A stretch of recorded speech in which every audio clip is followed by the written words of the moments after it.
Okay, so I promised this video is going to be about ATIP requests, which is access to information. So just stay tuned for that for a second. Just want to do a shameful plug here in terms of the Emergencies Act inquiry. So I am streaming it on YouTube. TikTok is banning me from streaming it via computer, so I'm not able to stream it here, unfortunately. And so anyone that goes in my comments that says, oh, this person on Instagram can unblock your account.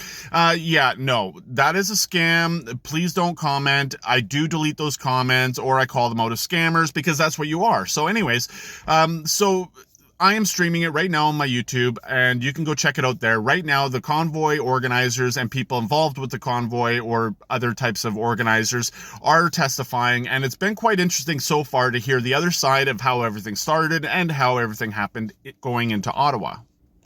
Now, in terms of ATIP requests, I have one ATIP request that has been deemed refusal, and I put that back in May, so people that have been following me since then would know that I was talking about it and how it might be kind of juicy. Now, this ATIP request, if it comes back with anything, which I'm hoping it does soon, would essentially sort of prove that there was some sort of planning in regards to having some sort of outburst or outcry or protest or uprising in regards to the people of Canada against the Prime Minister, and him planning some sort of like, how do we deal with this, and let's do a practice run in case we do something bigger down the road.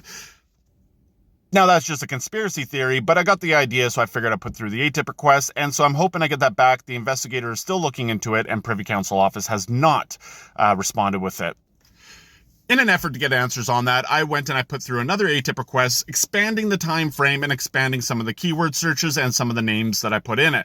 I got back a response yesterday asking me if I wanted to revise it in terms of dates, because I have another one through. I said no. I wanted to go through exactly how it is and stuff like that. Now, I do have a couple of ATIP requests that I received because I requested it, but I wasn't the original requester. I just saw that someone requested it, and so I requested those as well.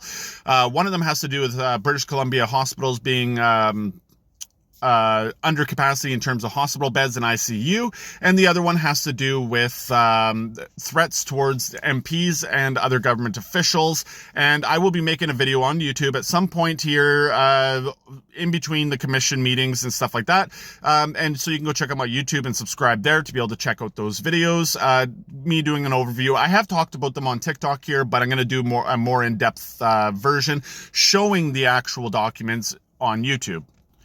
Now, I put in 4 requests this morning for information. Now, one of them is one that I promised people I would do. I'm a couple months late on it, unfortunately. It has to do with Chrystia Freeland and her involvement with the WEF and her seat on the Board of Trustees for the WEF, trying to get more information on whether or not she's being paid and what kind of communications she had with those people, both before she was accepted as a Board of Trustees and after she was accepted as a Board of Trustees. So that's one that I put through. Another one I put through was in terms of Justin Trudeau and his family members, so Sarah Coyne, Kyle Kemper, and Alicia Kemper, and Alexandre Trudeau, or Sacha.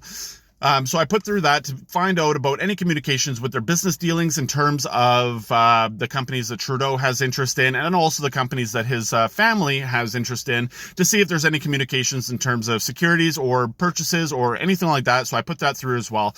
Another one I put through was in terms of Justin Trudeau and Jagmeet Singh, to find out, what kind of conversations they had within 2 years prior to the 2021 election, and also to find out more on the supply agreement deal, and also like the dental care, child care, and all that stuff, to find out if there's any extra information that's not being told to us in terms of why they did all of this, and if there's any sort of hidden secrets that we can pull out of that.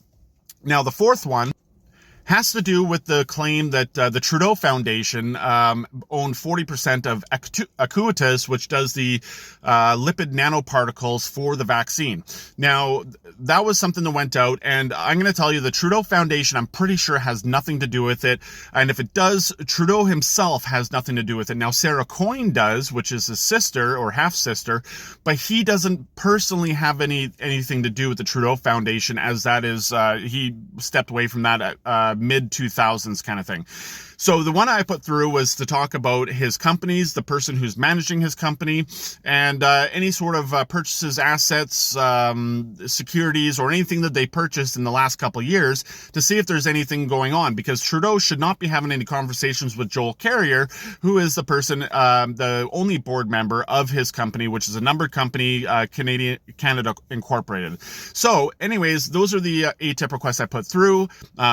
I hope they interest you because they interest me as well. And this is just stuff that I picked up from comments I've seen and also talking to many, many different people, both in lives and stuff like that. So if you want to see any of these, go to my YouTube channel, subscribe. I put them through today, so they have 30 days to respond, whether it's going to be deemed refusal or if I can actually get something back, because the Privy Council office, to my understanding, is backed up and they have a big backlog and they have a lot of investigations going into them because they're not able to get that information out to people. And like I said, I've been waiting since May for one of them. So, you know, we'll see what happens. Hopefully I get something back here pretty soon. So you have yourself a wonderful day, and you can catch me on YouTube.